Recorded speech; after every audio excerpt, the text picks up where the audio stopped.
मैं समझती हूँ कि ये बात आप बोलना ही कि हम 80 में से 80 सीटें जीत जाएंगे, ये अपने आप में एक झूठ है।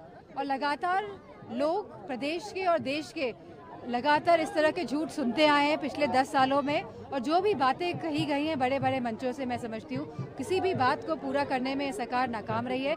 लेकिन मुझे खुशी इस बात की है, आज सभी समाज के लोग इस दमन और की राजनीति, जो दबाव की राजनीति का प्रयोग कर रहे हैं, उसका समझ रहे हैं और इस बार सरकार को हटाने जा रहे हैं। पेपर लीक और अग्निवीर को लेकर भी आपने कटाक्ष किया है, लेकिन बीजेपी कह रही है पेपर लीक। मैं समझती हूँ कटाक्ष नहीं है, ये वास्तविकता है। आप समझिए इस बात को, क्योंकि आज देश का, प्रदेश का जो युवा है वो बार बार पेपर भर रहा है। जब भर्तियां निकलती है तो उसके फॉर्म्स भरे जाते हैं, वो अपने पैसे खर्च करके स्थान पे पहुंचते हैं जहाँ वो एग्जाम लिखते हैं, और उसके 2-3 दिन बाद पेपर लीक के माध्यम से वो सभी नौकरियों को निरस्त कर दिया जाता है। ये तो बहुत बड़ी समस्या है और लगातार उत्तर प्रदेश में पेपर लीक हो रहे हैं। अगर आप सत्ता में आएंगी तो पेपर लीक को मैं समझती हूँ अभी सब लोगों का देखिए, फर्स्ट ऑफ ऑल जब आप सत्ता में आते हैं तो आपको ऐसे लोग चाहिए जो सही तौर पे सत्ता को चला सके और जो रोजगार के अवसर और नौकरियों के अवसर पैदा कर सके। तो मैं समझती हूँ समाजवादी पार्टी पहले सत्ता में रह चुकी है और लगातार हमने रोजगार और युवाओं को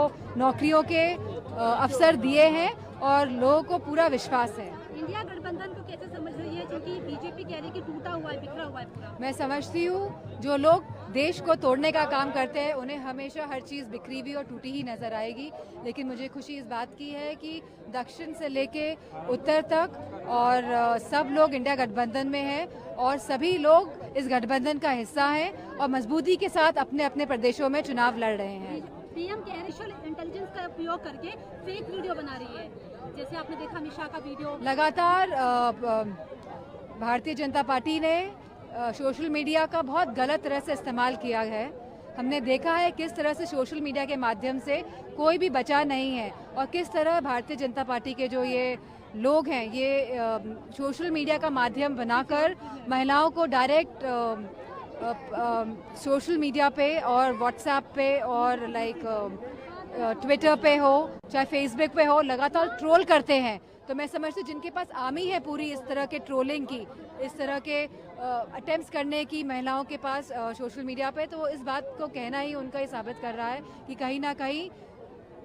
जी, आखिरी सवाल है, परिवार ऐसा बीजेपी कह रहे, क्योंकि वो कह रहे हैं कि आपके परिवार के ही लोग जो है। अगर आप देखेंगे तो भाजपा ने बहुत सारे प्रदेशों में पार्टियां जो बनाई हैं, चाहे वो कश्मीर से शुरू करते, मैं भी मुफ्ती के साथ जिनका गठबंधन था, तब उनको परिवारवाद नजर नहीं आ रहा था। जब उन्होंने पंजाब में सुखबीर सिंह बादल जी की पार्टी से जब गठबंधन किया तब उनको परिवारवाद नहीं दिखाई दे रहा था। जब उन्होंने कर्नाटका में, मैं समझती हूँ अपने देवगौड़ा जी की पार्टी से गठबंधन किया तब उन्हें परिवारवाद नहीं दिखाई दे रहा था। तो मैं समझती हूँ परिवारवाद की बात नहीं है, वो ये देख नहीं पा रहे हैं और ये बात उनको बहुत चुभ रही है कि समाजवादी पार्टी उत्तर प्रदेश में और गठबंधन पूरे देश में अच्छा कर रहा है और बहुत अच्छी सीटें गठबंधन की आ रही हैं। 2 चरण हो चुके हैं, मार दिया हम लोगों ने, लेकिन राहुल गांधी, अखिलेश यादव, शहजादी आप समझिए इस बात को कि जो ये शतक की बात कर रहे हैं, जो 80 में से 80 की बात कर रहे हैं, जैसे मैंने पहले कहा, तो